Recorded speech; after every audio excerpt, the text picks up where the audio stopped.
Okay, guys, I'm starting to get some of the questions about the what I would call the operational nature of the project. What does it have to be? What does the presentation got to be like? The infamous question, how long should it be? All that kind of stuff.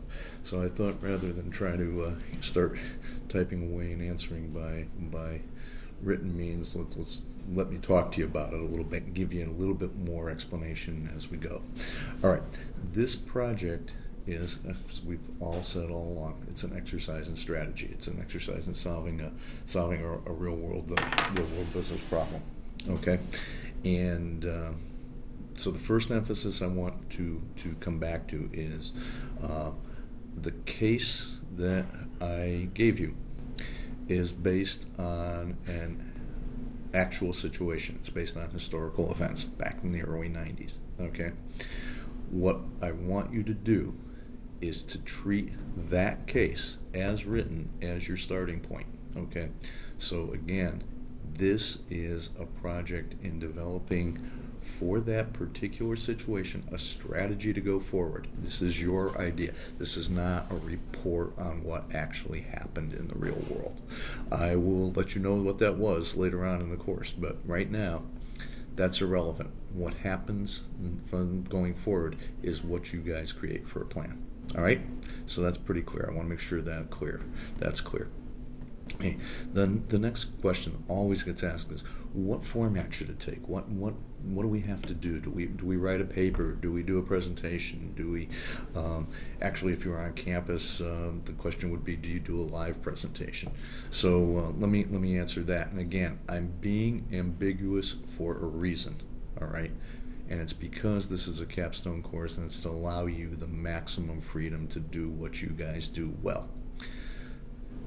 The way I'm going to describe it is that this needs to be an executive level presentation, okay?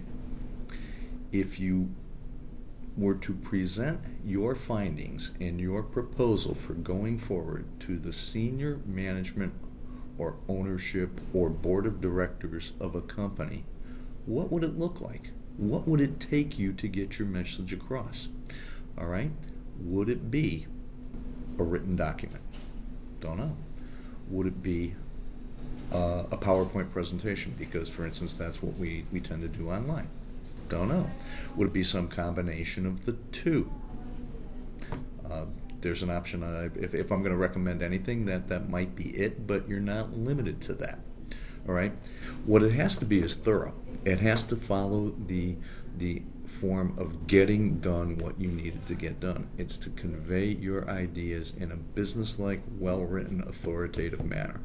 Let us know what you considered. Let us know what you consider to be important going forward. Let us know what a plan is for going forward. There's certain things that, I think I've mentioned it in writing, you might not have time to do.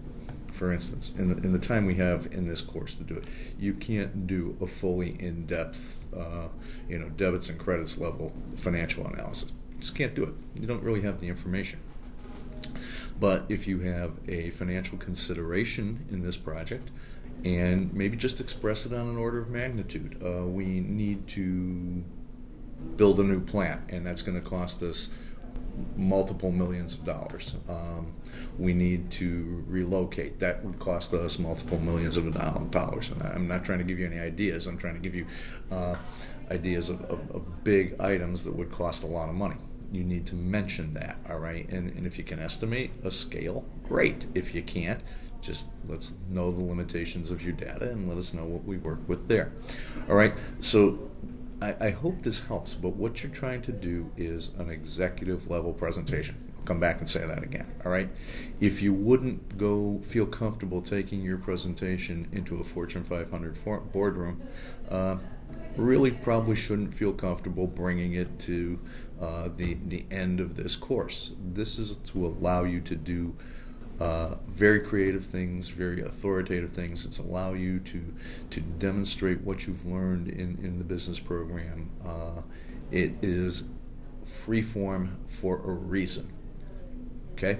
Now, I know that does make a lot of people crazy, but as I've told people in the past, even if it's just to, derive a regular paper, what I've found in my career is if I tell people, oh, you've got to write a 5-page paper, you know what I get? I get 4.76 pages, of which about 3.24 are total junk, okay? And the real message, if there is one, is contained in the remaining page and 3/4, okay? I'd rather have a well-written 2 pages in that scenario than somebody trying to puff up to flop 5 with fluff, or getting worried because they got caught at 5 and never got their point across, but they were making a solid case and needed 8. It's a dangerous thing to do in a project like that. I really mean that. I've learned my lesson about that.